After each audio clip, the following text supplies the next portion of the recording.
जय जोहार। आपन देखा तो न्यूज प्लस 21। मैं हूं आपन के संग ललिता चक्रधारी। चलो शुरू करथन बिहिनिया के खबर। छत्तीसगढ़ के शहीद वीर नारायण सिंह ऊपर बॉलीवुड फिल्म देश और दुनिया भर में हजारों स्क्रीन में रिलीज होही मूवी अमिताभ बच्चन के संपर्क में है मेकर्स। छत्तीसगढ़ में G20 समिट के बड़ा बैठक होही। अंतर्राष्ट्रीय संगठन के चौथा वित्त कार्य समूह के मेजबानी मिलिस। प्रधानमंत्री नरेंद्र मोदी 11 दिसंबर के महाराष्ट्र दौरा में नागपुर मुंबई एक्सप्रेसवे के करही उद्घाटन। विधायक दल के नेता चुने पर गुजरात के नव निर्वाचित विधायक के आज हुई बैठक।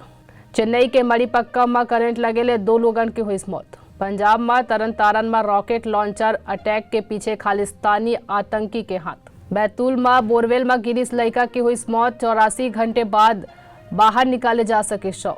सुप्रीम कोर्ट मुस्लिम लड़की के शादी के एक समान उम्र में केंद्र ला नोटिस भेजिस। पहली बार 2 महिला के सिग्नेचर वाले अमेरिकी करेंसी हुई जारी। भारत और बांग्लादेश के बीच वनडे सीरीज के तीसरा मुकाबला आज हुई। ऐसा ही तमाम जानकारी ले लगातार अपडेट रहे देखत रहो न्यूज प्लस 21 आप मन के हक के बात।